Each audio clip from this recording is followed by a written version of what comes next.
Leads. What is happening? Welcome to Series 6 of Working Hours, an oral history podcast about a place called Leeds, a time called now, and an activity called work. Working Hours aims to record 200 loiners, that's people from Leeds, over the first half of the most important decade in the history of the human species, and ask them about what they do all day and hear how they feel about it. My name is Simon, and this is all my fault. My mission here is to try to map out what my city, Leeds, a city that has declared a climate emergency, did during humanity's biggest emergency. On Working Hours, we hear how loiners have, are, and will be coping with our multiple and expanding crises during their day-to-day working hours. To tell this story, I need loiners like you, dear listener. I need people in Leeds or people from Leeds to come on this podcast and tell me about what they do all day and let me record how this decade affects us. Thank you for listening to this episode. What did you want to be when you grew up? So when I was really little, like 7 or 8, I probably wanted to be a gymnast. And then later I wanted to be an athlete, but I was always a fairly decent athlete, but I didn't have the talent or probably the drive to pursue that to the highest level. But I think that element of competitiveness and sporting achievement has always stuck with me. And that kind of interest in how the body works and how you train your body and how you fuel your body has always been really interesting to me and something that still persists now. So what kind of, I'm assuming it's sort of track and field, were you like triathlon or? No, particular... so I started out cross country was my first event really, and then went on to track 800 metres, but then I went on to 400 metre hurdles. Which was a very hard event and I really loved it, but like I said, I don't think I had the drive to pursue it beyond just kind of recreationally. Was it drive or was it accessibility as well? I mean, how easy was that to sort of access training and get support and so on? Yeah, so I think the access was easy. I used to train at John Charles. I think, to be honest, it was more going off to university and other things became more interesting than training several times a week. So I play a lot of netball and that it's a much more social sport. So that was my kind of go-to sport throughout university rather than several hard sessions on the track a week. So what did you pick for university then? Were you heading towards the sports things or did you go science thing because you were thinking? Yeah, so science, I studied biomedical science. Again, that whole kind of interest in how the body works. So biomedical science. And then I went on to do a PhD in drug metabolism. So how your body kind of deals with medications that you take, what happens to it and how it's excreted. You're listening to Series 6, Episode 29, and to my guest, Louise Guilfoyle. This is another Squadcast recorded on the 16th of September, 2025. Hello, colleague. As a health and lifestyle coach with over 20 years' experience in medical research, including a BSc in Biomedical Science and a PhD in Drug Metabolism, Louise Guilfoyle is passionate about using science for empowering people to take control of their health. Through personalised, evidence-based coaching, Louise helps her clients cut through the confusion of conflicting health advice and make sustainable changes that boost energy, reduce stress, and support long-term well-being. As a working mum, Louise understands how hard it can be to prioritise your own health amidst the demands of work, family, and life. That's why her approach is practical, compassionate, and rooted in reality. No fads, no gimmicks, just small, consistent changes that lead to lasting results. Most chronic illness is preventable. Louise's mission is to help educate and empower people to prevent it and feel better, stronger, and more in control of their own health each day. Prior to setting up on her own, Louise worked in medical research for nearly 20 years at the University of Leeds, Yorkshire Cancer Research, and most recently as the head of research at the Stroke Association. Through her work, it became clear to Louise that whilst we know 80 to 90% of heart disease, 90% of strokes, around 40% of cancers, and nearly all type 2 diabetes are preventable through lifestyle changes, money and resources are still channeled into management of chronic diseases rather than on preventing them in the first place.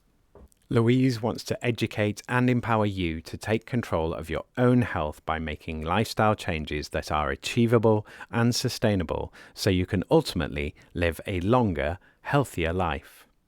Right, let's do this. Episode 184 of Working Hours with Louise Guilfoyle. What do you do now then? So now I am a health and lifestyle coach. So I help to educate and empower people to help them live longer, healthier lives, essentially through better nutrition, physical activity, sleep, stress management, even helping people to understand about their hormones and the fluctuations in hormones. Because, you know, we all know that we should eat a healthy, balanced diet and we should move our bodies every day and get a good night's sleep. But, you know, knowing a thing and doing it are very different. And, you know, we all live such busy lives and, you know, we've got such easy access to ultra-processed foods that are really poor nutritionally. You know, it can be really hard to do all the things that we know we should be doing. So as a health coach, I help to support people and provide accountability and sometimes education around, you know, what good nutrition looks like, but to give people the tools to help themselves to make those lifestyle changes. But I think the most important thing is making changes that fit in with people's lifestyles and are sustainable, you know, because you don't want to work with me for 4-6 weeks and then just go straight back to what you were doing before. I want to help people to be able to do something that they can maintain for a long time. So how did you get into this?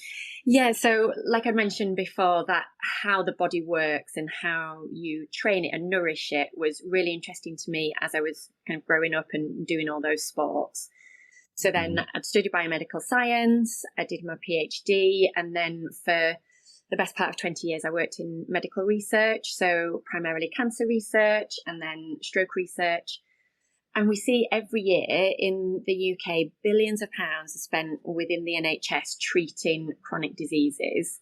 And then billions more are spent every year researching newer, better treatments for those chronic diseases. But we know that between 80 to 90% of heart disease is preventable, 90% of strokes are preventable, 40% of cancer. And there's a growing body of evidence around the prevention of things like Alzheimer's and Parkinson's disease, all through modifiable lifestyle factors. And there's just not that research and resource and education that goes into preventative medicine. So that inspired me to train as a health coach, to then help people understand that those kind of mechanisms of preventing disease and living longer, healthier lives, making better lifestyle choices, and to help them to implement those changes to reduce their risks of developing chronic disease. So take us through the sort of, I mean, well, let's go from, so after university, was it straight into kind of a medical field, or was it more into a laboratory and research, or like what was the process there? Yeah, so my PhD was lab-based and I enjoyed the science of it, but I didn't love being in a lab. So I went from there and then started working in clinical research. So that's looking at clinical trials of new treatments. So that was based at St James's Hospital, looking at new cancer treatments there. And then just kind of, I really enjoyed that and just kind of worked at the University of Leeds for a lot of years, again in that cancer research sphere, but managing clinical trials of new treatments. And then from there, I went on to work at Yorkshire Cancer Research. I was head of services there. And that was looking more at providing services for people. One of the really pivotal things that I worked on there was a program called Active Together. And that was one of the things that really piqued my interest in this preventative medicine side of things, because that was looking more at secondary prevention. So it was providing a service for people at the point of diagnosis where they get nutritional support, physical activity program, and psychological support. And we've seen the data around that for certain types of cancer, if you put all those things in place, it can be somewhere up to 30% less likely for your cancer to come back. And, you're helping to improve other chronic diseases that those people might be managing as well. So thinking about that preventative side of things, but actually where I'm interested in is the primary prevention. So before you even get to that point, what can we do to help reduce our risk of developing any type of chronic disease? So I've got two questions here. So one, you mentioned complications. I'm thinking comorbidities and so on, and how the various things intersect. And also with the research. So my assumption, based on what you've said, is that you're doing a lot of very lab-based, microscope, paper-based sort of stuff. And the fact that you've moved into this area now is that you're kind of, I want to be helping people though. Like, I know I'm helping people in the abstract, but I want to have more direct impact on people's lives. Is that fair? Absolutely. So it wasn't, the work that I was doing wasn't lab-based. It was, so the clinical research is running clinical trials of new treatments with people. So you're dealing with patients and looking at the effects of what you're doing and getting their feedback. Yeah, but in the area of clinical research, not every new medication is going to work, and it's not going to work as effectively as you think. So, throughout that time, like I said, I've nearly 20 years working in medical research. I can probably count on one hand the number of clinical trials that were actually impactful and, changed treatment pathways. So this very much feels like you're helping people in a more real sense. You're sitting in front of somebody and you're helping them to make lifestyle changes that you can see the impact of within weeks that are really going to change. It's really going to change their life for the better. So let's jump into COVID. Were you doing this then, or were you still in the clinical research sort of area? Yeah, still in the clinical research area throughout the time of COVID. So the health coaching has come more recently. But in terms of the impact of COVID on what I do now, I think probably the technology shift. So that really quick uptake of things like Teams and Zoom, so you can connect remotely with people so easily. I think for health coaching in particular, that it's just made it more accessible. So I'm obviously based in Leeds, but I've coached people all over the country, and it just means that people have got better access to services like this, and it takes less time out of their day. They don't have to go somewhere for a 45-minute, an hour appointment and then come back to their desk. They can do it at their desk during the day. Yeah.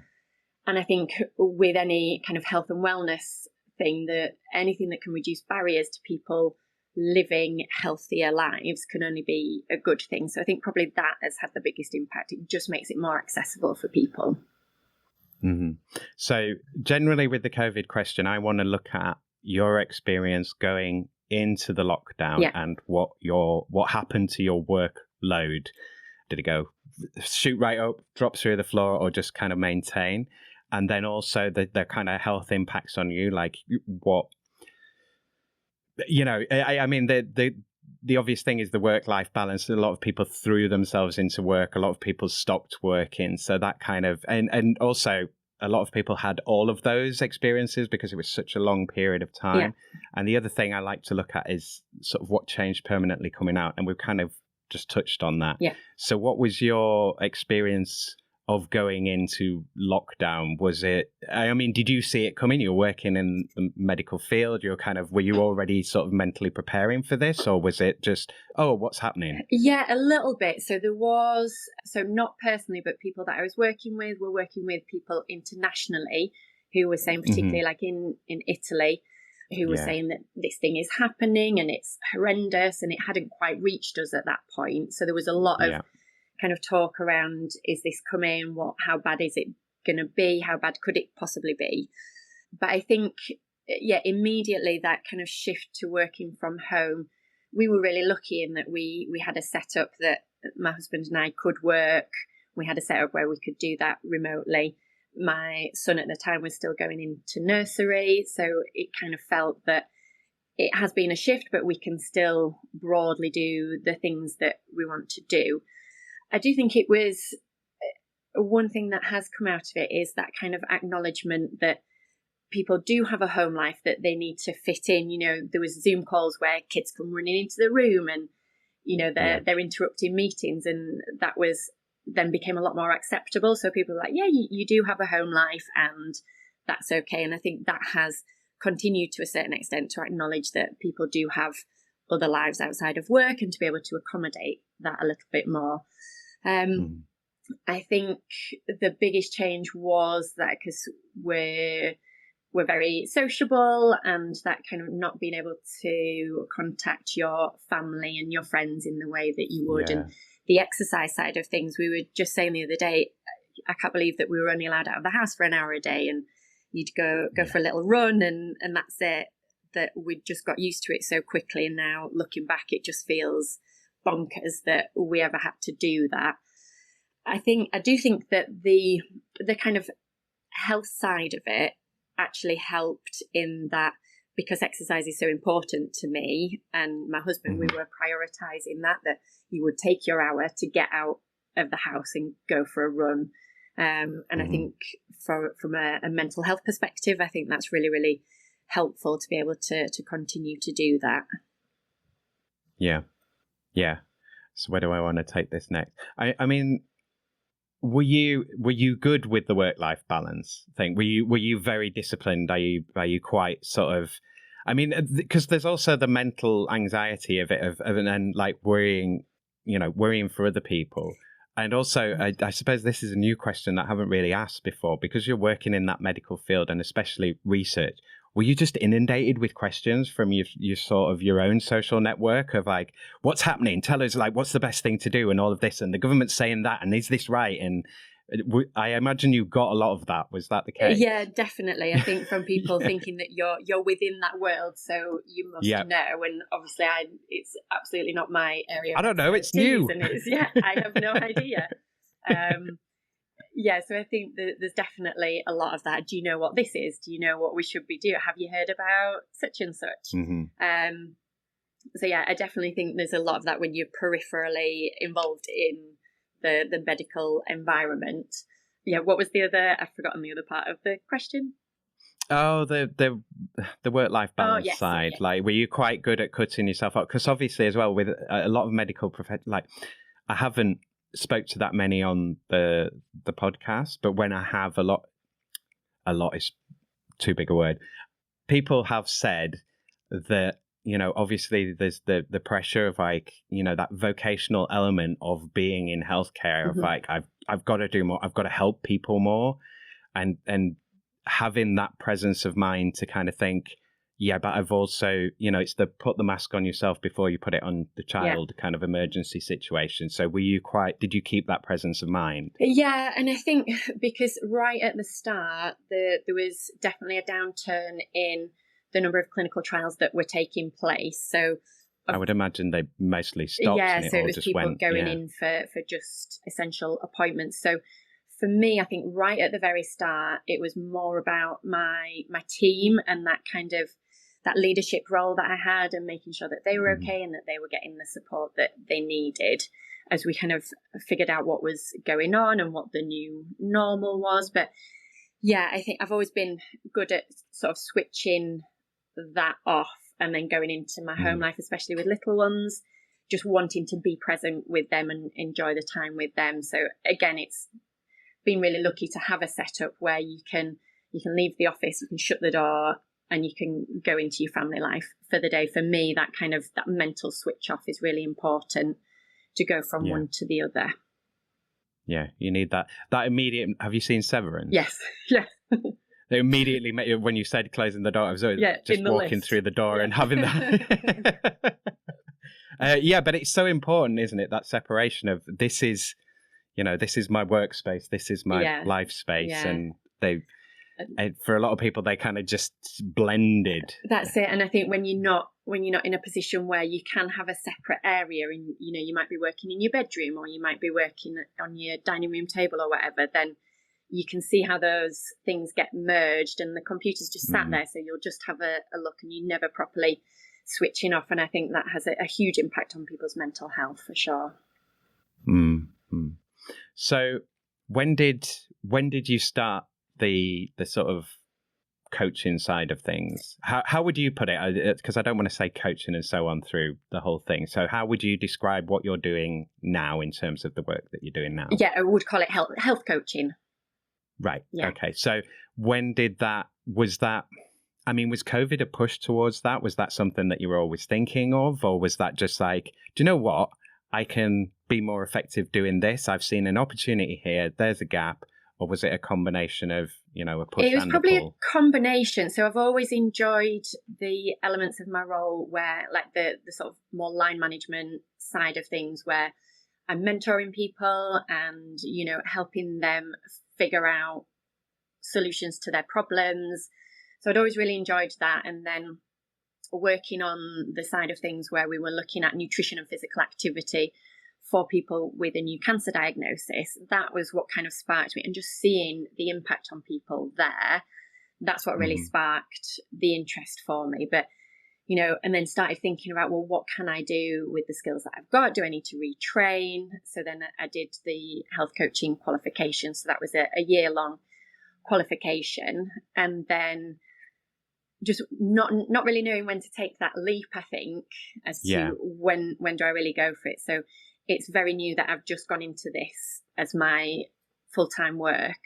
But just, I think it was that impact that you can have on people, and seeing when you're working with people one-to-one, the impact that has in such a short amount of time, that they can make changes to their lives in a really quick space of time. And that's going to then impact their health in the short term. People have, when you're eating better and you're sleeping better and you're exercising, you've got more energy, you feel better in yourself, you feel more confident. So it can have those short-term benefits, but then also long-term, knowing that they're reducing their risks of chronic diseases down the line as well. And particularly when, people might have had a health scare, or they might have someone in their family that has experienced a chronic health condition, that it really comes to the fore with them that they need to do something now before they're in the same position.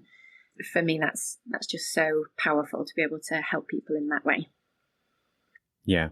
So on the client front, did you have sort of a pool? So quite often with a new business, people will have like, I'll do a thing for you for free, and you sort of building up your experience that way, or you have people that are already asking you to do things, and you're like, do you know what? I may as well do this because everyone's always asking me this. So what was the experience moving from the course and the coaching course into actual delivery? Did you have people ready and waiting, or were you just like grabbing everyone to practice on them? Or how did that work? Part of the qualification was I had to do 50 hours of coaching to qualify as a health coach. So I had a number of volunteers. So I had 6 case studies that I worked with over different amounts of time. And it was just in doing that was the transformative part for me, because I really enjoyed all the studying, but then it was doing those case studies, working with those volunteers over 6-8 weeks, whatever it was just so transformative. I loved it, really enjoyed what I got out of it, and just seeing the feedback that I got and the changes that people were making in their lives. That's when it kind of clicked that this is what I want to do. I want to do more of this. And then just, it was a bit of a leap of faith then I knew that that's what I wanted to do, but just, taking that step away from a regular income to just do this was, quite a leap of faith, but it is such a transformative career, and I'm really glad I've done it. You're coming out of public service delivery where, trying to deliver care, They're trying to do it the most cost-effective way for the public. Yeah. There must be a certain level of freedom in that, you know what, I can go a bit longer on this, and I can actually be a bit more involved. You can be a bit more holistic with the person. You can be, you know, you can really draw the details out. You can build more of a relationship with the client, patient, whatever word you choose to use. Is that the case? Yeah, absolutely. And I remember, again, when I was doing the course, part of what we learned on the course was around that kind of business planning and what your service is going to be, what are you going to offer. And in one of the lectures, they were saying about what a busy kind of practice would look like. And they were saying 3 clients a day would feel very busy. And I remember thinking at the time, because I've worked alongside colleagues in the NHS for so long, that that's absolutely bonkers. 3 a day. Surely you can fit. I'll do that in an hour. Surely you can do at least 5 in a day. But then actually that recognition that this, I'm doing this for me as well, for my own work-life balance and to fit in around the family. That's been another big driver for me. And actually to have that time to spend 45 minutes to an hour with a client, and then you've got a little bit of time beforehand to prep, a bit of time afterwards to kind of write up notes and, you know, reflect on the session and do your admin, that actually that's not the way. You don't need to be like back to back to back.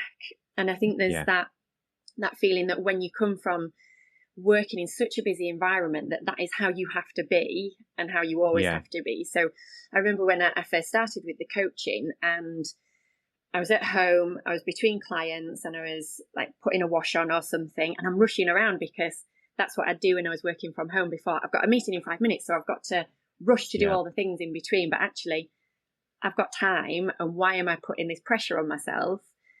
I can just take my time and do these things, or just take the time to have lunch and really take the time to enjoy my meal and not be shoveling it down while I'm sending off some emails. And I think there's that, it's kind of so ingrained in us that we have to be busy all the time and doing all the things. And if you're not 100% all the time, then you're wasting time and you should be doing more.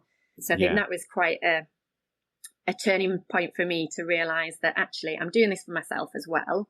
So I want it to be a schedule that works for me, and it's not putting extra stress on top of everything else. I mean, as well, there's the financial reality there that, you know, you're working in an organization where you're, you know, below the line costs, all your expenses, they're covered. You're not paying, you know, you're not laying out for everything. Whereas now you're in a situation where you have to take less clients. You have to charge them at a higher rate because you've got to pay for everything. You've got to pay for all of your costs to run the business. And then there's all the little costs of the business, the branding, all of that, marketing, accountants, all of the stuff that you have to pay for, energy, internet, and you've got to deliver as well. So there is no way you could deliver at that level anyway, even if you wanted to. And if you tried to, you'd have to go and see someone like yourself to make yourself well again. To get that work-life balance back. Yeah, absolutely. So I think some of these questions will kind of dash through. So I'm gonna ask the Brexit question next. So has Brexit changed anything for you work-wise? Is there any impact that you've noticed in terms of, oh, I used to do that differently and now I have to do it this way? I'll let you answer. I won't bias it. Yeah, so I don't think there's anything in terms of I used to do this and now I do that. I think one thing is probably around health inequalities, and we know that health inequalities are broadening, and you know, some people would debate whether or not Brexit has had an impact on that. But when you think about all the impacts in terms of like currency fluctuations and inflation, I think it can only have had an effect on it. And we're seeing these broadening health inequalities. So I certainly think from that perspective, there's been a shift. And I think now more than ever, there is a need for health coaches to be able to help people to make better lifestyle choices, to educate and empower them to know what a healthy, balanced diet looks like, you know, what good physical exercise looks like, because those health inequalities are just continuing to grow. And anything we can do to reduce that, I think, can only be a good thing.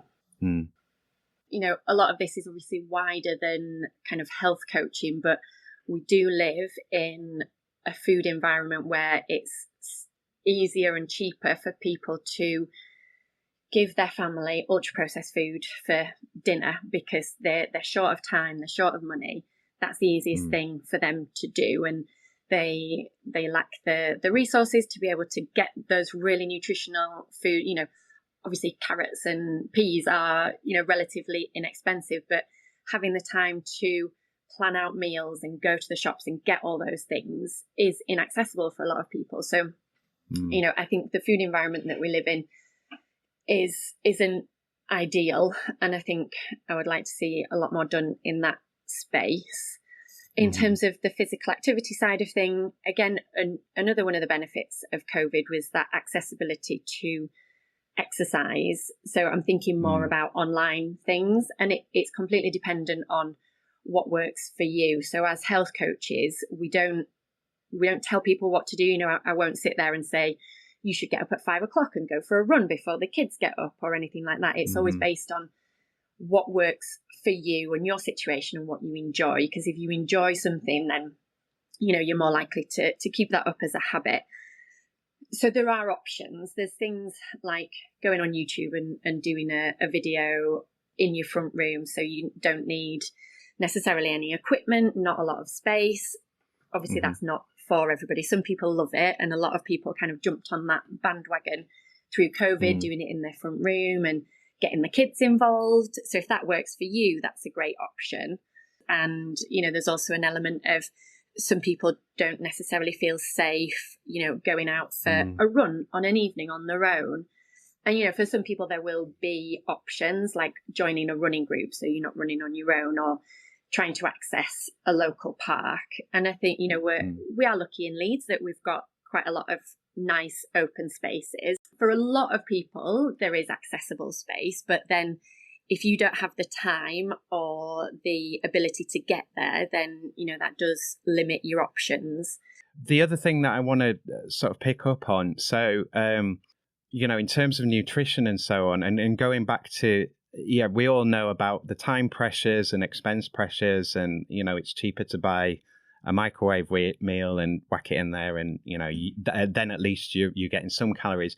But there's an energy question as well in terms of, so I don't know if you ever saw it, there was a BBC program years ago, and it was a couple of documentary series. There was The Men Who Made Us Thin and The Men Who Made Us Fat. Right. And it was talking about basically the processed food and how people thought about nutrition, and how there was a big focus on, you know, fat's the bad thing, but sugar's fine. You can have lots of sugar and that'll give you lots of energy and so on. But then they've kind of discovered more and more, I mean, obviously correct me if I'm wrong here, that things like, you know, if you're taking in, for example, a lot of fructose syrup or something, there's a lot of, you know, excess calories in there. And the idea that people are kind of, you know, it's that people are lazy and therefore, you know, they're putting on weight because they're lazy. Whereas the research was suggesting that the kind of foods that you're eating are the kind of things that make you lethargic and sluggish, which is therefore you don't want to do the exercise because you know, you haven't got the right kind of energy for it and the right kind of nutrition for it. Whereas if you're eating better, you're more like, right, let's go and do the things and run around. So, yeah, so I'll let you respond to that. What's your sort of take on that? Yeah, absolutely. And I think there is such a stigma around people being overweight that it must be their fault because all you need to do is just eat less and move your body more. But it's never that simple. And there's kind of two elements to it. There's the ultra processed food side of things, and then there's just basic human evolution. So, you know, if we look at things through an evolutionary lens, we have evolved to be sedentary because, you know, our cave dwelling ancestors, they've just taken down a wildebeest, so they're good for their next meal, but they don't know when they're going to get something else. So they're going to conserve energy as much as possible. And we've evolved to seek out foods that are high in fat and high in sugar because that's the thing that fuels us. So, you know, as humans, the things that have helped us thrive and survive in the past are kind of our undoing now, because we don't want to get off the sofa and go to the gym. We do want to seek out those high fat, high sugar meals and foods that, light up our brain when we're eating them. So, there's an element of we're just human. And then there's an element of you've got this ultra processed food industry where food is made to be hyper palatable. So it tastes great. It's ticking all the boxes in terms of fat and sugar. So we're going to want to over consume it.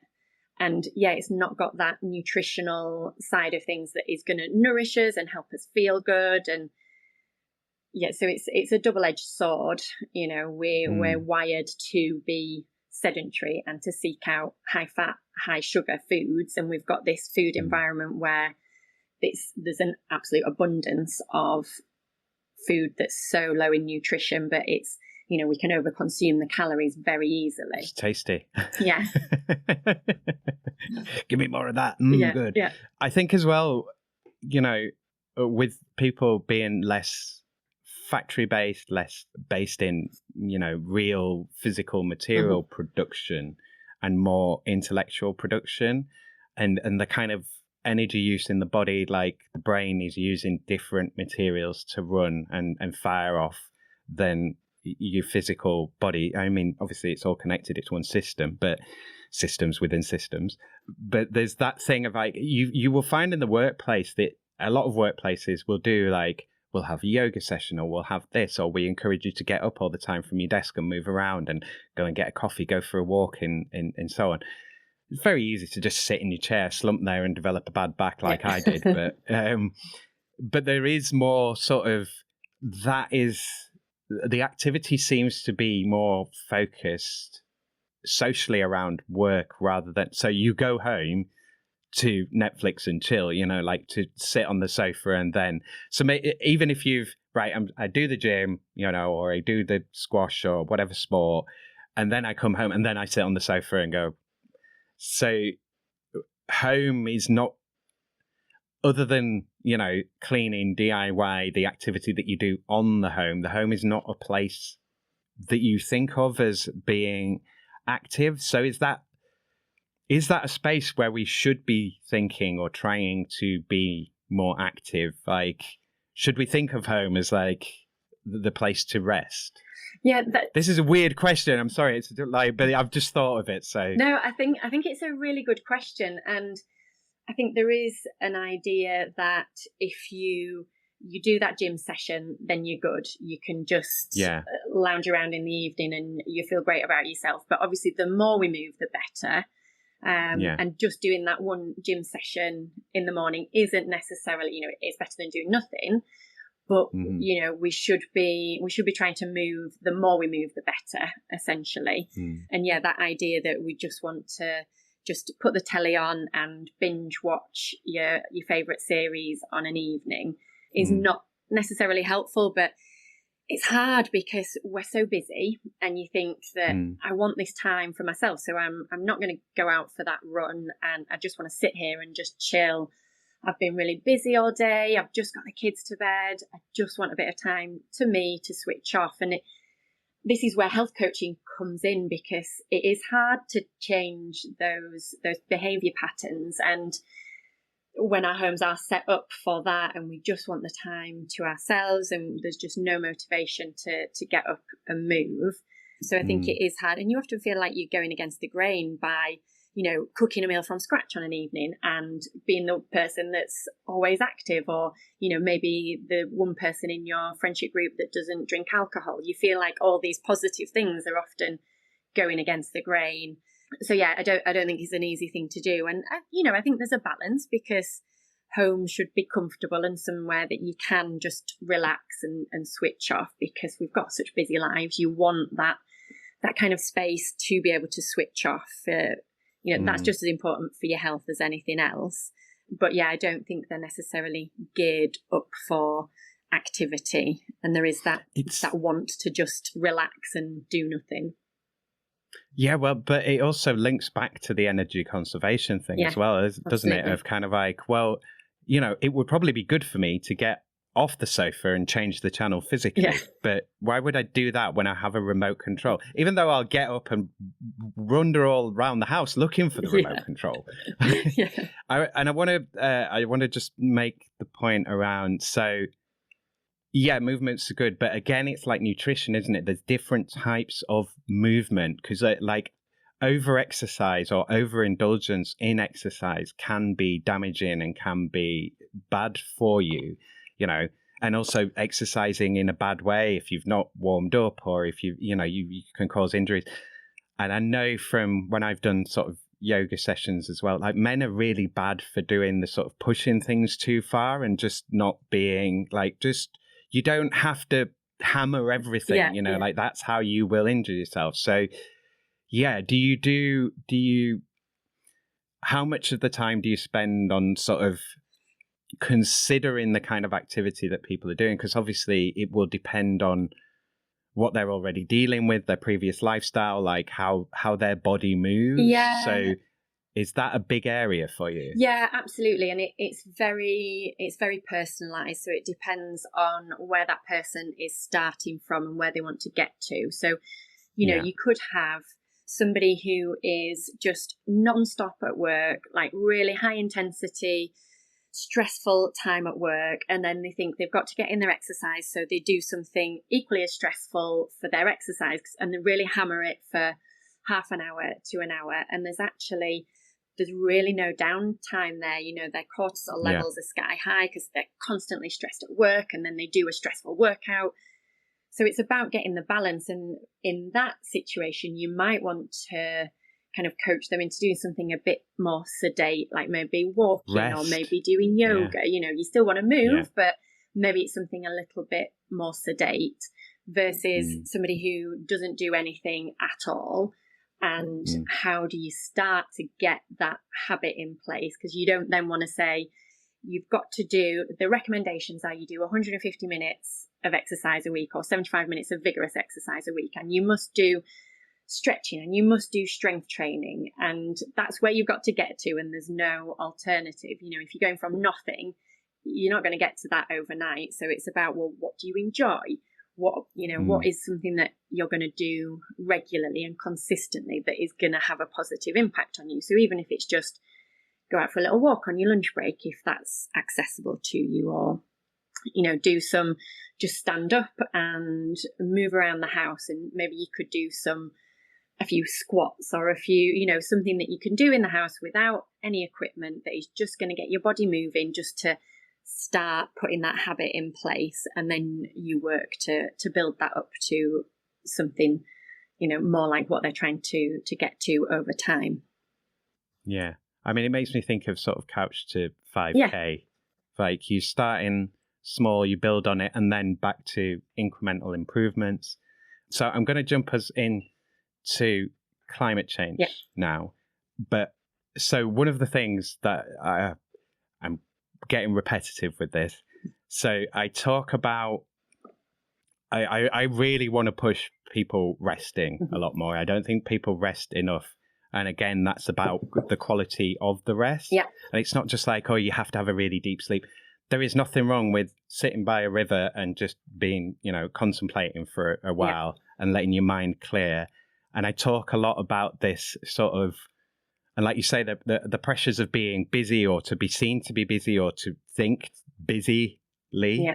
We kind of, on a machine, you've got that gauge where it's like, it's white, then it's green, then it's red. And we kind of run the machine in the red all the time. And all you're doing is just wearing it out really quickly. So it's that ebb and flow. We're not robots. We are biological creatures. We're sort of fast, slow. We need that, ebb and flow. So, and I think within climate change, because again, this is an energy problem. We're putting too much energy out into the system. And I think, lots of it is thought of as we have to do lots of work and change and so on. And I think a lot of it is, well, not all of us, some of us need to do a lot less. Yeah. So with all that in mind, I'm just dumping my ideas on here, sorry. With all that in mind, in terms of climate change, how does that impact your work? So I'll let you answer, and then I'll bring in other things if I need to. So how does it affect it? Do you, is it something that you consider within your work, or is that sort of outside of the scope, or like how does that so I definitely think there's a role for health coaches in terms of encouraging behaviours that not just improve health, but help reduce the climate impact as well. So thinking about sustainable diets, thinking about reducing waste, thinking about active transport, so walking, cycling, so there's all these things that are co-benefits to, they can improve your health, but they also help reduce your impact on climate. So I think that definitely is a space for health coaches to be able to have an impact and to encourage other people to have an impact. And I think, like you said, just that getting out into the environment and just appreciating what we have. We're super lucky in Leeds that we have green spaces in the city, but also we've got a countryside on our doorstep. We can very easily access Otley Shevin, Ilkley Moor.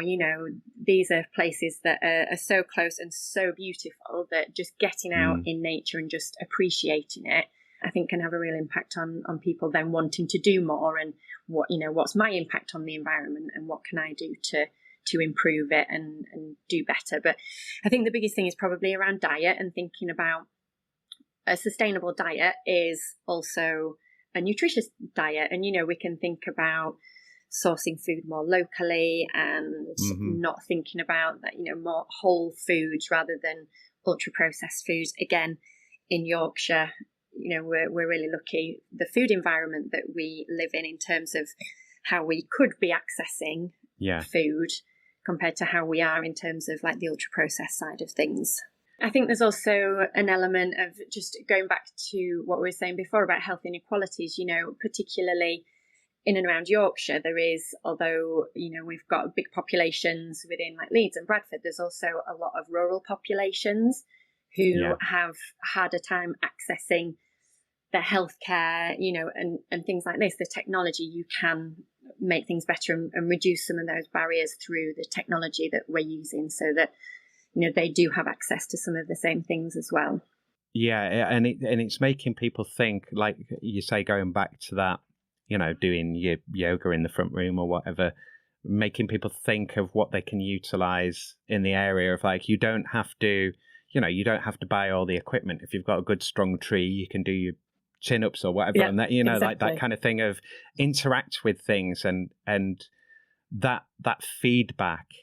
And I think noise is underestimated, and I think not just noise, but the kind of, it sounds a bit woo-woo, but the kind of the electromagnetic kind of energy of something. If you're in a gym, like you're doing good exercise, that's a different kind of exercise. You've got the noise, you've got people's headphones, you've got the TV blaring, you've got music, you've got classes in the background. It's like there is stress in there and people are kind of zoning out and meditating a bit, but that's a different experience to being in the countryside. But then being in the countryside can be romanticized as well. If that's all well and good if it's a nice day, but if you're being bitten by loads of insects, it's raining on you, you're stressed out. Absolutely. So, or you're getting chased across a field by a bull, which once happened to us.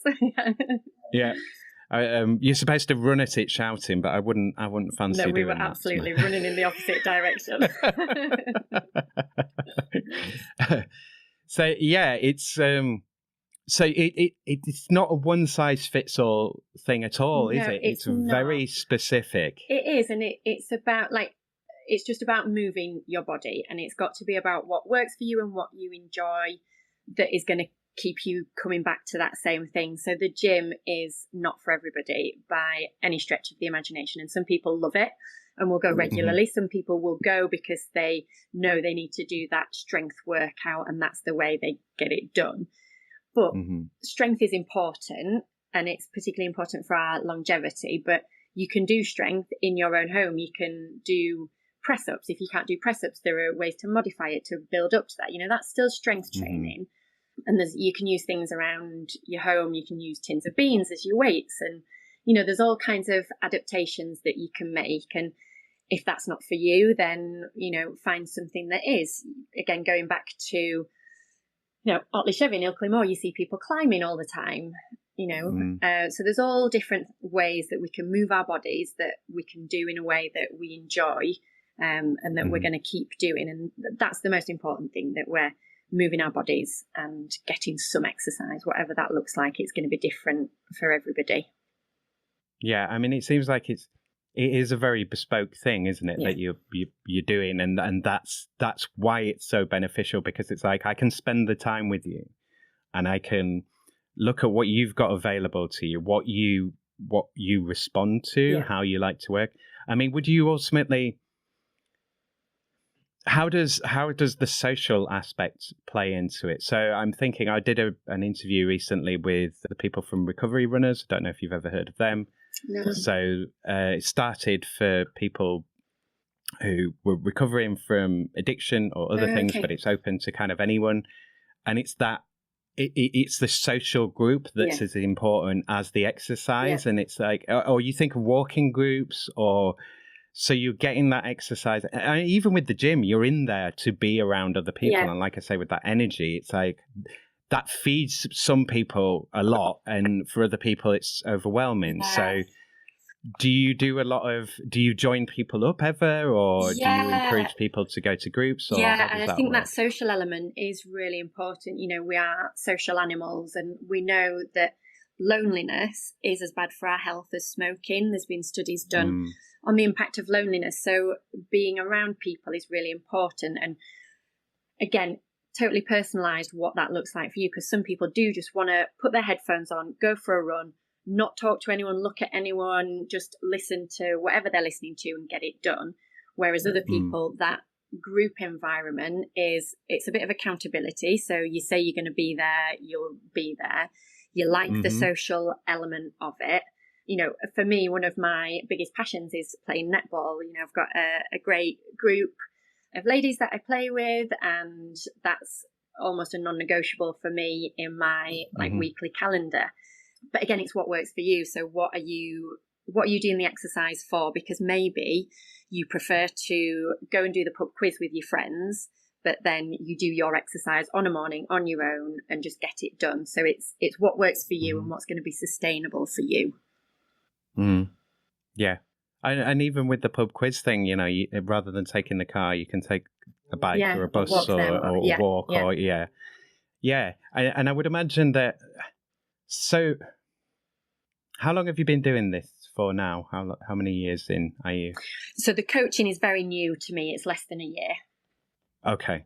So I get the impression that it might be, you start with someone who is sort of more isolated, and then it's a process of, it's like, it's training and development, and so it ultimately goes towards sociality and building in and building those practices in is a kind of, it's like I'm imagining blossoming, like it's a process of opening up and connecting, as much as just do the thing. And, because that's not the thing to do. It's, you start with doing things with practice, and then you move towards embedding it and it becoming behavior. Definitely. And I like that analogy of it blossoming. So what I would usually do is, so I always work with clients from like 4 weeks, 6 weeks, 12 weeks, something like that, depending on what works for them and what their goals are. But it is very holistic. So the first session would be like an hour and a half long, and you go into a real deep dive about, where they're at the moment with nutrition, physical activity, sleep, stress, and just looking at their life as a whole. So even down to, where are your finances at? What are your social connections like? How much fun do you have in your life? And then looking at where you want to get to in 6-12 months. What do you envisage your perfect day would look like? What does that incorporate? And then it's looking at achievable goals on the way to that ultimate kind of wellness vision that you've got for yourself, and trying to incorporate as much of those things as you can along the way.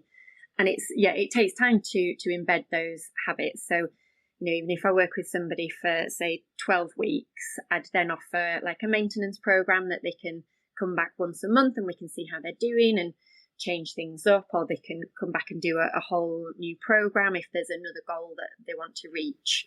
So yeah, it's definitely a process, and I love that idea of the blossoming. Yeah, it's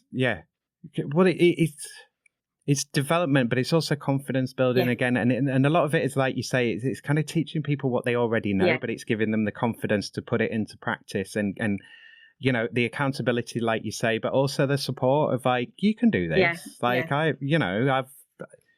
Come on, you want to do that. You've paid for this to do this. So let's do it. I mean, have you had the experience yet where you've sort of, they're not my client, where you're kind of, do you know what, you're not ready for this yet? I haven't, but I do always do. So I always offer a free 30-minute consultation for anybody who's thinking of working with me, because for that exact reason, that I might not be the one for you. So you might come on that call and just think, Louise is absolutely not the one to coach me through to my goals. And also it might be that, I'm not right for them in terms of I'm not the support that they need. So I'm thinking more around if it was somebody who actually, you probably need some counselling or something before you're in a headspace to do this. But usually if somebody comes to me and seeks out my services, it is because they're already kind of ready for it, and they've already thought about it quite a bit, and they know that there's something they want to do, and then they would see whatever I'm offering as, oh, actually that's the thing for me. But yeah, there is always that initial consultation just to kind of see if we're right for each other, because it's not always going to be the case. So, I mean, I know we haven't really actually talked about climate change that much, but so one of the things that I want to talk about, just to finish this off, is the kind of, so it's quite bright at the moment here, and a lot of our days have started off grey, bright, rain, and varieties of that. It was horrendous yesterday around here. I don't know what it was like around you, but that sort of thing of like, there are days when it is just too awful to go out, or to, or where you're going to have to take a car if you're going to the gym or whatever. And so with the changing weather, the environmental conditions, or even days when it's really hot, like when it's been a super hot day and it's not wise to go out. Again, this is, I kind of know the answer to this, but I just want to bring it up. But yeah, how do you deal with that? Is that a matter of saying to people, you need to be adaptable, you need to, so you're basically giving them additional sets of tools there of like, okay, improvise, like you go back to the using what you've got. So so I think there's a couple of elements. So there's that saying, isn't there, that there's no such thing as bad weather, just bad clothing choices. So we live in Yorkshire, there is bad weather a lot of the time. So I think there's one element about being prepared and just that mental adaptability to actually, what are you going to do if it's raining? Are you going to choose to just not go, or are you going to put on a waterproof jacket and go anyway, knowing that you're going to feel better afterwards? So there's coaching people around the mindset of, are you just a fair weather runner, or do you want to get out there when it's a little bit windy, or if it's a little bit rainy? But there's also an element of not being too hard on ourselves, because whether it's the weather that puts you off, or whether it's some emergency that crops up, that I was going to go for a run, but the school's called and I've got to pick up the kids, or I've got to go out and do this thing, that actually, whatever you're kind of aiming to do, there's always going to be things outside of your control that are going to impact that. So if you think about it as like an 80-20 rule, that as long as you're doing the things 80% of the time, just kind of let yourself off the ones that don't happen for whatever reason. And in a coaching relationship, we do always explore barriers as well. So, somebody's saying, I'm going to do 3 runs this week on Monday, Wednesday, Friday. Okay, so what's going to get in the way of that? What's going to stop you from doing that? Well, if I come home from the school run and I need to put a wash on and do the dishes, and then I get sidetracked with that So it's kind of talking through what's going to get in the way and actually what can you do to mitigate for that. So, things like you just put on your gym kit first thing on the morning, and then once you've done the things you need to do, then you're straight there. And just trying to get rid of any of those barriers that are going to get in the way and just make things as easy as possible. So I think there's a mindset thing, like, yeah, it might be a bit windy and a bit rainy, but you could still get out if you wanted to. Being a bit kind on ourselves that it's not always going to happen and that's okay. And then, how can we make it easier for ourselves? And are there alternatives? So, you're not going to go for the run, but do you enjoy going to the gym? Could that be an alternative? Or, do you like playing badminton? Could you go get a badminton court with your friends? Or, what are the other options that you could do instead in that situation? So not just thinking about, oh, it's raining, I'm done. Yeah.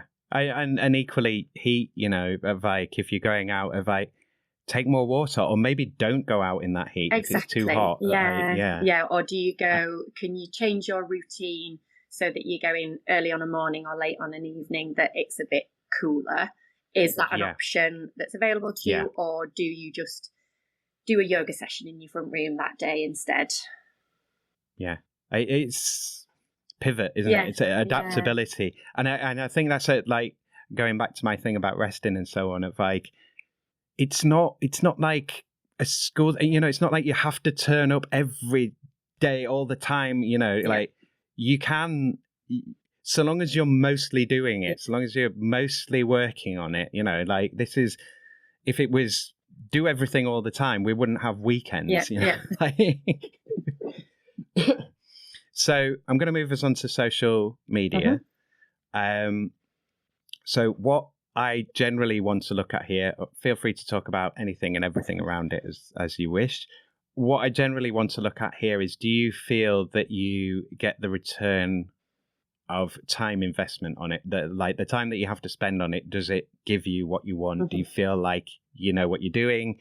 Or is it just kind of, just put posts out. I've got to put posts out because marketing, and I assume you're a one-woman band. So you haven't got like maybe a marketing team, or like you haven't maybe got the money yet to pay for a marketer and so on. So you're probably doing it yourself. Is that the case? Yeah. So how's that working for you? Like, how do you feel about it? Like, do you see it as a good thing, a bad thing? Like, what's your experience? Yeah, so I think on the whole, probably a good thing. And for me, I want to use my social media for the majority of the time, kind of helping people to understand more about health and well-being and things that they can do to impact their health. So maybe something that is not necessarily something that they would already know. So trying to get little bits of information out there and help to educate people. But then, I also want it to drive business towards me as well. So there's always going to be an element of, if you're struggling with this, I can help. So I think it's about getting a balance on, this is helpful information for you, and I know what I'm talking about. Because the other side of social media is that there is so much misinformation out there. I think it's a wonderful tool for people to be able to educate themselves and empower themselves to understand what good health and well-being looks like, and to be able to make those changes themselves. But then it's about knowing who to listen to, because there's some amazing people out there really amplifying that message about what good health and well-being looks like, and they have the qualifications and the understanding and the scientific background to tell people what they should actually be doing and what's beneficial. But then equally, if you don't know who's telling the truth and who's not, it can be really, really confusing and conflicting when you've got somebody who's got absolutely no qualifications, so they've got absolutely no business talking about what they're talking about, but they've got a huge following. They say something for clickbait because all they're interested in is about having more people follow them on social media. Then people get really confused about what the truth is. And there is some absolute nonsense out there. So it's a double-edged sword. It's great that it's easy to get information out to people, but there is the negative side of that how do people know who to trust when it is very conflicting. I heard some nonsense the other day about somebody saying that we shouldn't eat carrots and broccoli and cauliflower because they don't grow in the wild and they've been cultivated, so they can't possibly be good for us. And it's, well, where does this information come from, and who is listening to this person, and how do we counteract that so that people are just following sensible, science-based facts for their own health and well-being? Well, it is a confirmation bias machine as well. Yeah. It's the sort of people, and people do the sort of ironic watching without actually realizing what that entails. Of like, okay, so you think you're watching this with a detached distance, but you're not really. Mm-hmm. Like, you're absorbing some of this, and you don't know what parts of it you're internalizing. Yeah. And some of it's just like, this is convenient for my life, and I choose to like this idea and go along with it. Yeah. And also, because it's been pushed on me because it's popular, you're thinking, like, it must be, more verified. But really, it's just like, it's just pleasing the algorithm because people are going, aha, look at this stupid thing. Yeah. And so that gets bumped up. And meanwhile, you're there trying to go, this is look, I know this. I've done the actual research here. Like, yeah, it's crazy. And please listen to me. And so that's the hard thing when you're, and sometimes the scientific facts of things can be a bit boring. And, people with health and well-being, a lot of times people want a quick fix, don't they? And there isn't a quick fix, in all honesty. You do have to put in the time to plan your meals and cook your meals and do the exercise, and there is no shortcut. And people don't want that. They just want to say, this is easy, this is how I did it, just click on here and everything will be fine. So it's quick. A really difficult environment. Get healthy quick. The quickest way, the one secret or whatever that stupid thing is, you know. So in terms of your reach then, like, how are you thinking about this? Because I assume you've done the kind of thing that most of us have done of like, right, social media, I'm going to read up on some marketing stuff, I'm going to listen to some people. Are you still thinking clicks and reach, or are you thinking quality, not quantity? Are you thinking like, right, I need to be focused on a specific area, I need to be attracting like specific people who are wanting specific things, I'm not there to educate the world, like I've got a certain reach? Like, how are you approaching it? Yeah, so I do, for the most part, for my one-to-one clients, I do mostly focus on women, because I think with a lot of women where, we're taking on a lot of roles, we're busy at work and we want to show up 100% at work and 100% at home, and often it's our own health and well-being that is the thing that goes first. Mm-hmm. So that's just from kind of personal experience and, seeing the impact of being a busy working mum, that was an area that I did really want to focus on. But, the message is general. It works for everybody. So, yeah, I would say I am trying to reach a certain demographic that I can see this work can have a bigger impact on potentially. But then equally, I do want to do a lot more in the corporate space where you can kind of get that message out to a wider audience, because, the more people that know about this and know what good nutrition looks like and good physical activity looks like and what the implications of it are, I think the better, because, chronic disease is such a burden on, people who are living with it, but also on the NHS and on just our wider economy. If you think about sick days and, the economic impact of people being off work. So there are huge benefits to this, and I do want the message to get out there to as many people as possible. Yeah. So a couple of things with that. So I'm thinking, would you be better employed, or would it be better to kind of focus on younger people and improving their health? And also, like in terms of prevention of chronic illness, which is kind of your area and specialty. But I suppose that this is I'm assuming we're of similar ages. Like, I'm as I said to you, I'm starting to fall apart because I've lived terribly. But I know that there are things that I can start doing now to kind of slow that decay, for want of a better term, and get better outcomes for myself. And I'm also thinking about in terms of the public health side of your work. So some of it will be, that's the area where you can kind of give away the stuff for free to draw people in, but also you've also got to go where the money is, and so it's got to be people that are more, like you say, your current sort of demographic that you're looking at, who are going to have the money and who are going to be more worried about it, and more sort of like, coming to that realization of, maybe I shouldn't have been out every weekend doing that. So, yeah, how are you handling that? Thinking about that, is that something that you're going to build on in future? Is that something that you're tackling now? Is it? Yeah, and I think it's really tricky because there are so many areas where health coaching is and can be beneficial, and I would love to see this kind of messaging going out in schools. I talk to my kids all the time about why we're eating what we're eating, and why we're going out for a walk, and why we're doing what we're doing.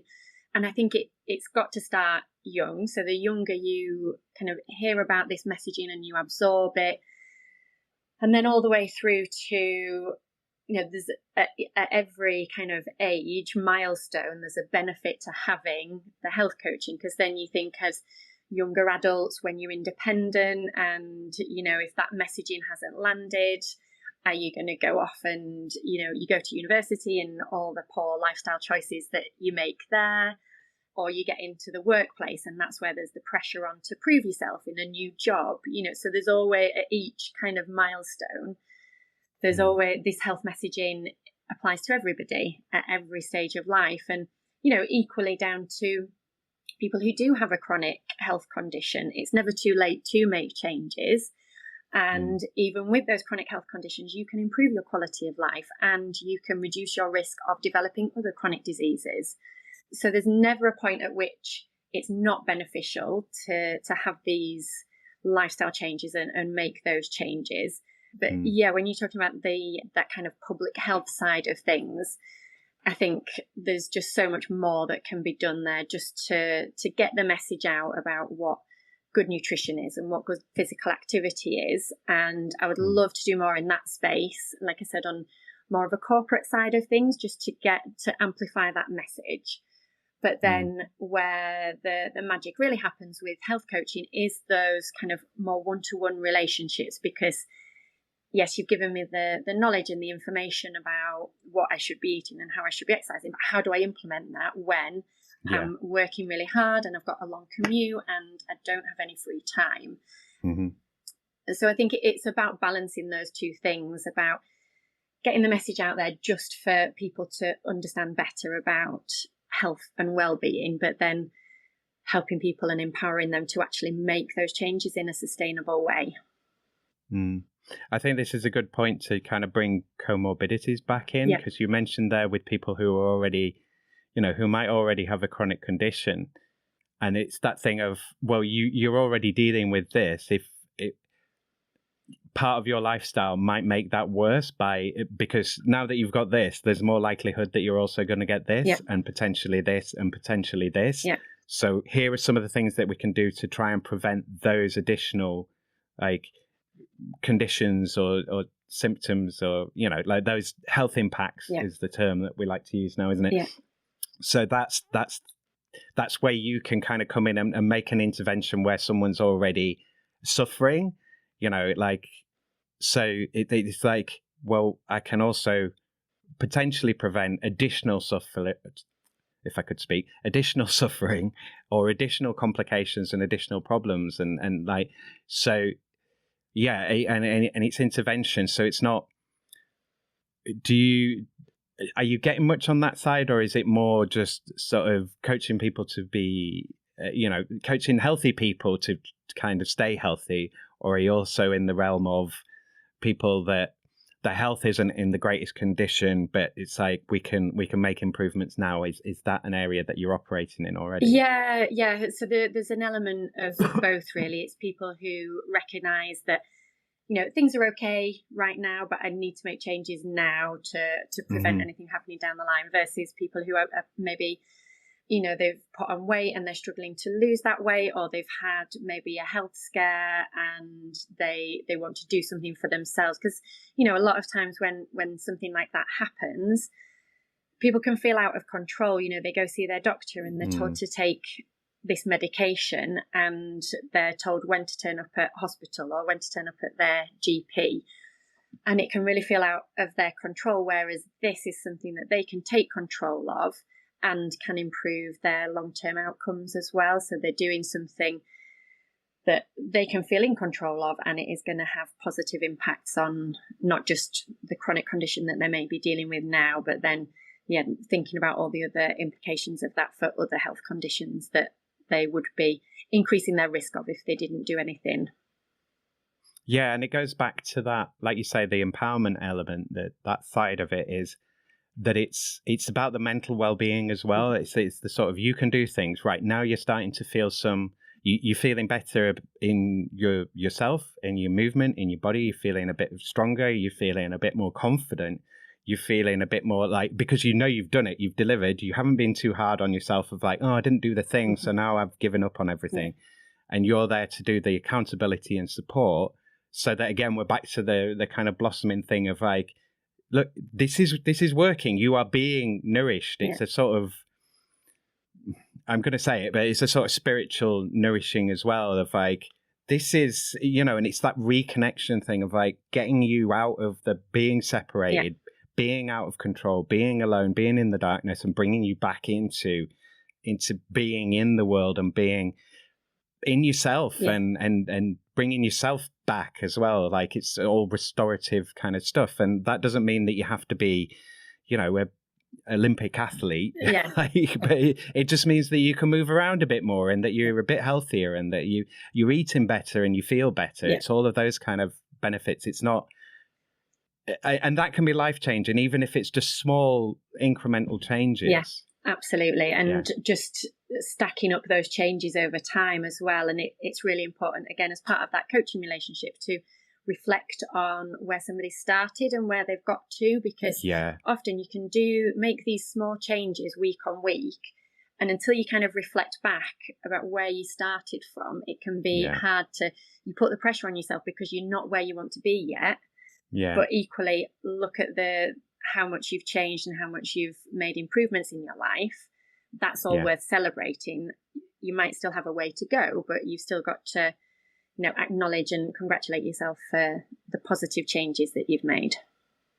Well, that immediately makes me think of, so I used to go walking a lot with my family when I was younger, and, you do a hill walk, and my dad was always like, plow up the hill, although I was normally faster than him because I was younger. But I would stop a lot, and I'd turn around and I'd look at the view, and it's like, he was more get to the top and look at the view. And I'm like, no, let's look at this. This looks amazing already, and look how far we've come, and look how different everything is. And it's that thing, it is so important, and it is looking far enough back as well, because it's sort of, oh, well, my personal best this week isn't as good as my personal best last week. And it's like, well, what was it 3 years ago? Oh, wow. I've come really far. Okay, because you're back to that dip in the thing, but the overall graph is growing like that. Absolutely. And it's the mindset as well, because you're not going to get a PB every week, but you're there and you're doing it, and that's more important than that's better than not doing anything. So actually, it's just about, like we said before, about being kind to yourself, and you've got up and you've done the thing. It might not have been your fastest, but you've done it, and that's better than not doing it. And it's like they say in yoga, isn't it? 50% of it is, you've already done 50% of it by turning up. You turned up. Like, that's the best start. So one last question in the sort of social media area. It's not really social media, but I want to ask you about networking. I don't really ask this very often, but are you are you getting to network? Is it all sort of online? Are you going to things and is that working? Because that seems to be a really good area. You know, that's the best thing to do, really. Yeah, isn't it? definitely. And for me, I always find that I can articulate what I do and the benefits of it better when I'm talking to somebody than putting out 10 posts on social media or whatever. You know, you get that one-to-one connection with somebody and they can ask you questions. It's a lot more interactive. So for me, networking is really important, just to get out there and be able to talk to people about what I do and why I do it. And, you know, not necessarily even for them to be a client, but just for them to have sparked that thought in them that, oh, actually, yeah, I have been feeling that way, and it is probably something that I should think about, you know, even if that's just impacted somebody to go out for a run that day when they were, you know, not feeling up for it. But yeah, for me, the biggest impact is when I'm there in a room with somebody and talking to them about what I do and why I do it. I mean, I'm thinking, shall I ask you, are there any ones that you'd recommend, or any ones that you've gone to that you think this has been really good, like in terms of the networking side? Yeah, so you don't have to answer, but if you've got one. I think my favourite one recently was the Tribe Network, which is focused on self-employed women. Yeah. So that was a really nice one to go to, and I actually spoke at that to talk to the ladies about what I do, and just getting the questions and the feedback was really amazing. Again, just back to that misinformation. So people asking about things that they thought were healthy versus what actually is a really enjoyable part of what I do. Someone's got to be using that as a handle, haven't they? Misinformation. Yeah. I am misinformation. Okay, so before I go on to how are we doing for time? Before I go into the change question, I'm just going to do the bit here, because I feel like so when I started this, I was very much kept quiet, let the guests talk. And as I've gone through it, I've got more hyperactive and started throwing in a bit more. So in case I've overwhelmed you with like, talk about this and talk about this, is there anything that you want to talk about that we've not been able to touch on yet? Like anything that you want to sort of bring out or highlight at this point? I can do the bit at the end as well, but I just want to give you this opportunity now. Yeah, nothing that's springing to mind at the moment, because I think in terms of, if you're going on to ask about the one about 3 changes, I think there's a lot in there to unpack around like the food environment and education around health and well-being. So yeah, I think I'll probably come on to anything that I've not said already. All right, let's jump into that then. Yeah. I mean, equally feel free to be like, Simon, hang on, shut up. So, yeah, change question. I'll just put the question to you. If there were any 3 things that you could change about your work, obviously now you're running your own business, you've got a lot of control over this, but you can use it to be fantastic. Also, you could be like, I want all the money in the world and I want this huge laboratory, and or you could be more realistic. But if there are any 3 things that you could change about your work, what would you change? So I think probably the biggest thing would be that health coaches were not actually needed, because I think if you go right back to grassroots, and if kids are getting the right education about nutrition and physical activity, and even if parents knew more about how to, you know, because we just learn from our own parents and what they did, and unless you go out there and educate yourself, there's a lot of people out there at the moment who don't know what they should be putting on their kids' plate, or they don't know what they should be putting on their own plate. So, you know, I would go right back to grassroots and make sure that the education is there, that people understand about nutrition and why it's important and how it fuels us and why we should move our bodies and what our hormones do and why is sleep important. You know, as health coaches, we don't want to be gatekeepers of this information. We want people to know it already, and there might still be an element of us helping them to get to implement those changes. But the educational side of things, it would be great if that wasn't necessarily, and people, you know, already had that information. Yeah. I think the other thing would be around better controls in the food industry, because living in such a food environment where it's so easy and cheap to get ultra processed food that is really easy to overconsume, doesn't contain the nutrients that we need. And yet for a lot of people, that is their go-to through necessity.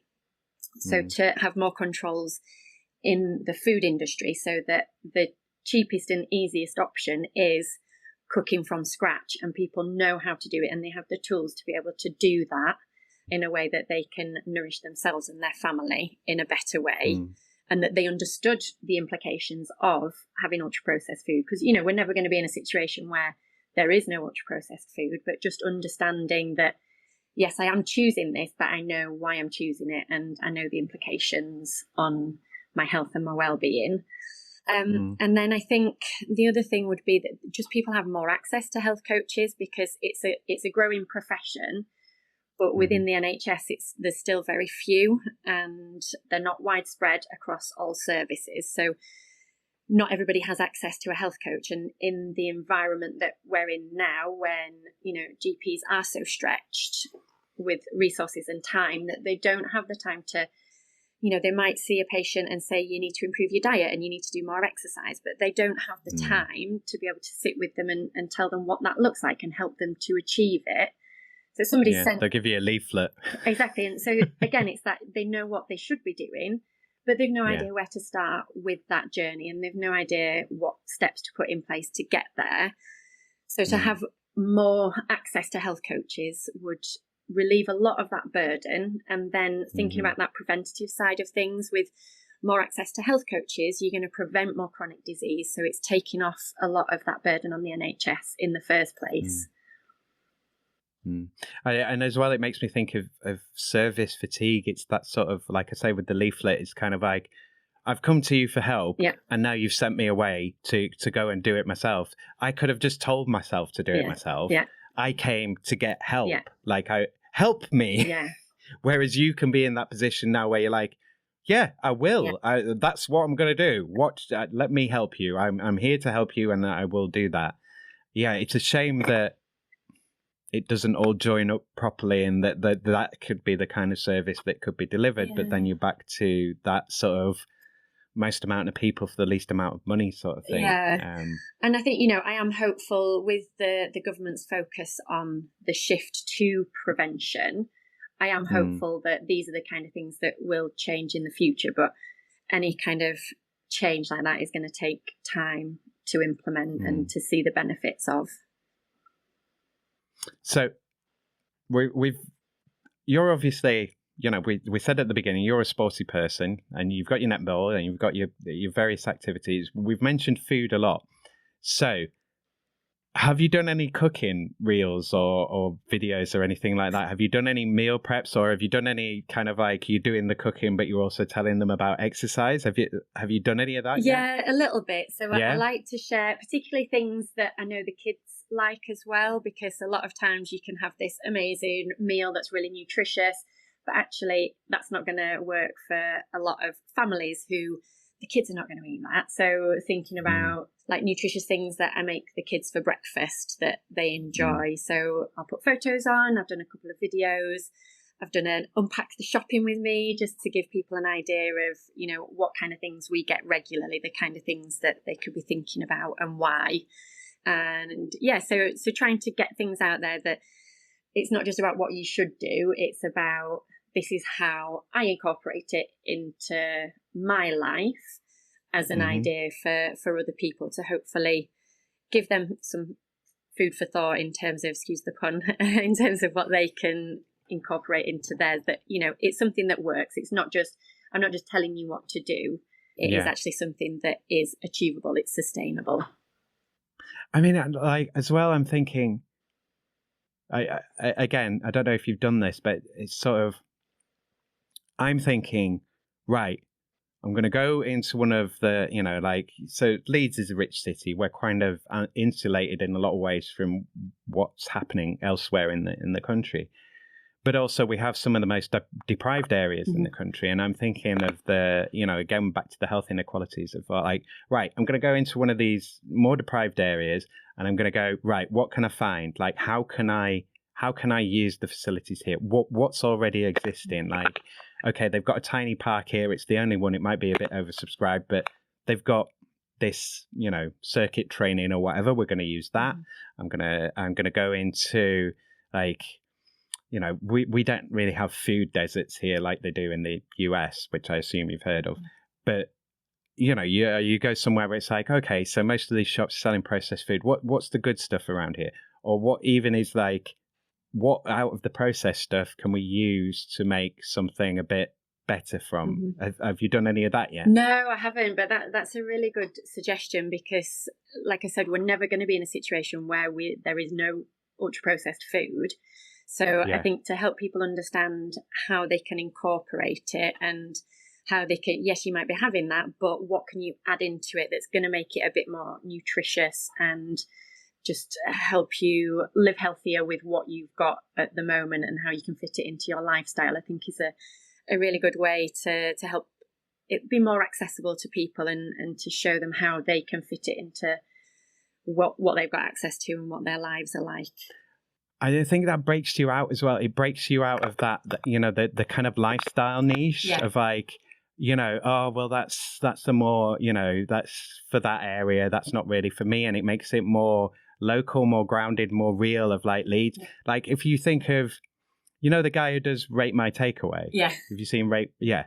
So, but part of his success, like he loves what he's doing, and he loves what he's eating, and it's like it's places that you can go to.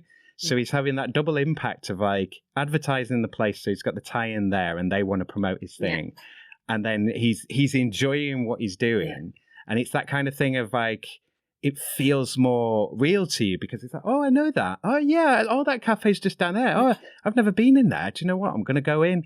And it's that kind of thing. I think that's a real growth area, because we're sick of seeing, it's great to see all the stuff from around the world, but you get shown the same stuff all the time. So it's that, oh, somewhere local, oh, I recognize that. And it brings you more into that, because you are focused on the area rather than like, I'm trying to compete with the whole world. Yeah, absolutely. Yeah. Any more changes? I think they would be my big ones. Yeah. Okay, so UBI, I think this is going to be really interesting, potentially. So if there was a UBI, so are you familiar with Universal Basic Income as an idea? Yeah. So if there was a UBI, how do you think that might change your work? Yeah, so I think it's going back to that health inequalities as well, because, like socioeconomic status and health inequalities go hand in hand, and we see that the health inequalities are increasing. And in recent years we've actually seen in the most deprived areas that there's actually starting to be a decrease in life expectancy, which and that's the first time that has happened in I don't know how long we've had hundreds of years. Yeah, we've had this for hundreds of years, this trajectory of increased life expectancy, and to be in a situation now where in most deprived areas that's going down, I think UBI has the potential to significantly impact that, and help those health outcomes if people are more financially secure, that they've got better access to the right foods that they want to access. And, it's by no means a silver bullet. It would have to be combined with that education piece, with the food environment, with policies around ultra processed food, and from that side of things. But certainly I think it could, for people to be able to afford to live healthier, would certainly have an impact on those health inequalities, and try and reduce down that broadening inequality between the people who are most wealthy and the people that are most deprived, which is just increasing year on year. And part of that as well, I think, is it's design and planning as well. It's sort of, but it's also knowledge. And I think people, so thinking back to COVID, and I know people in COVID who, the first time they've actually sort of looked around when they've been outside and had been like, oh, look, there's birds in that tree. Yeah. like just haven't noticed. And it's that making people I'll use the word intentionality, but also local knowledge and knowing what you know about the area of there are things there would be places around here that I still don't know about. I grew up in this house, I've lived abroad, lived around, and I've ended back up here, there's things that I forgot when I went away, but there'll still be stuff around here.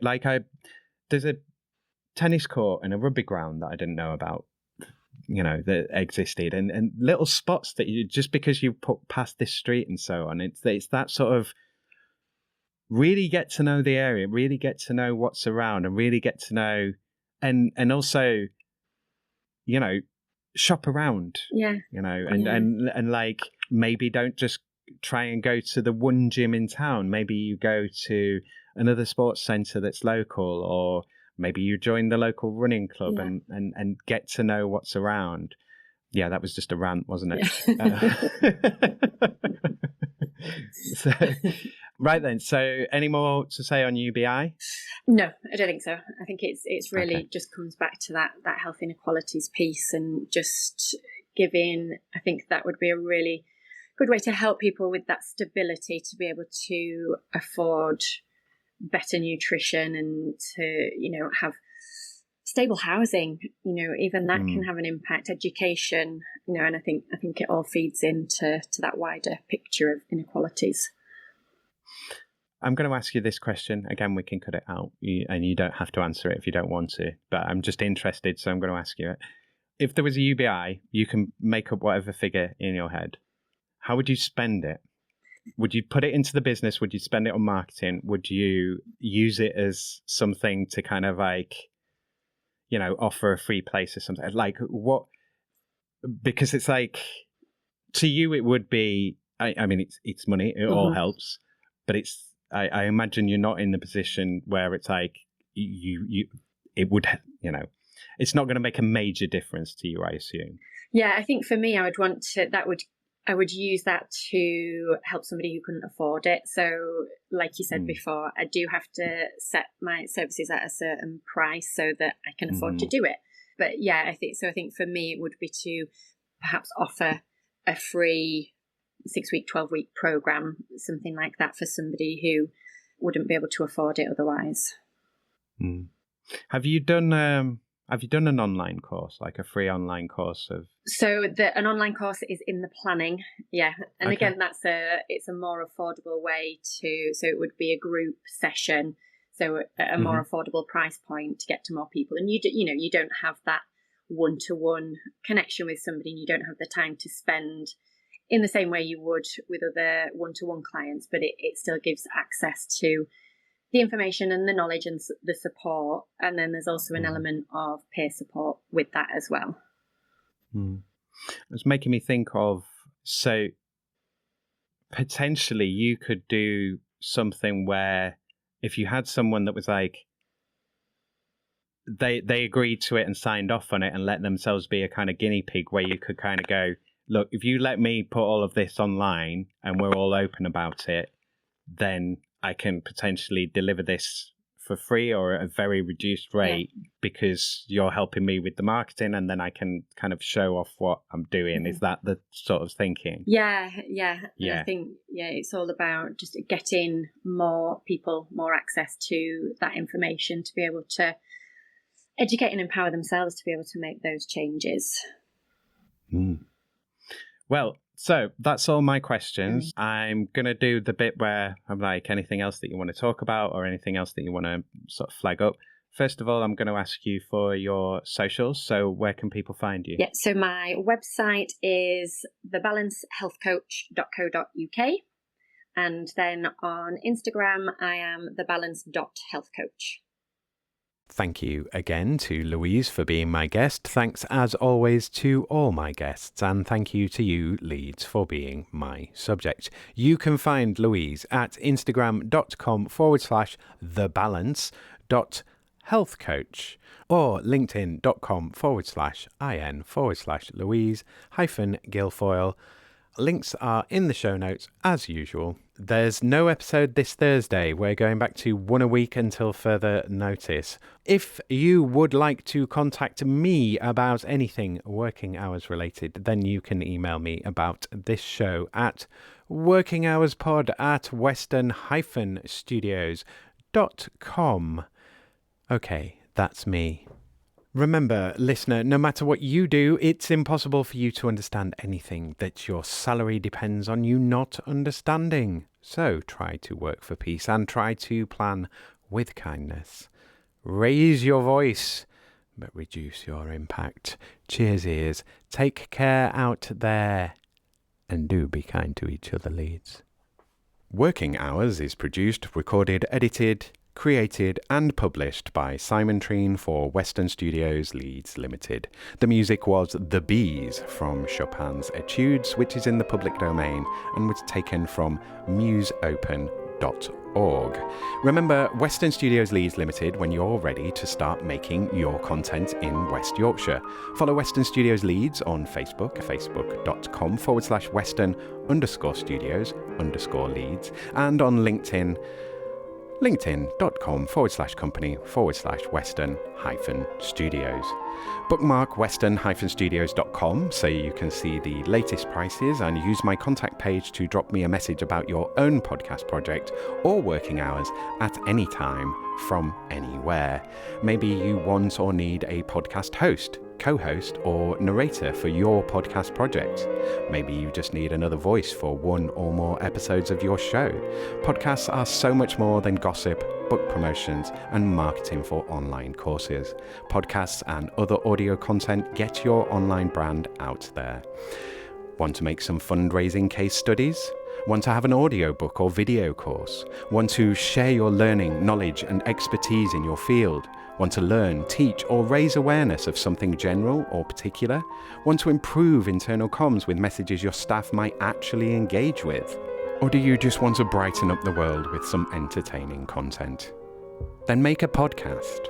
If you're making your podcast within West Yorkshire, then think about making it with western-studios.com. Whatever your podcast questions or needs, get in touch with Western Studios Leeds.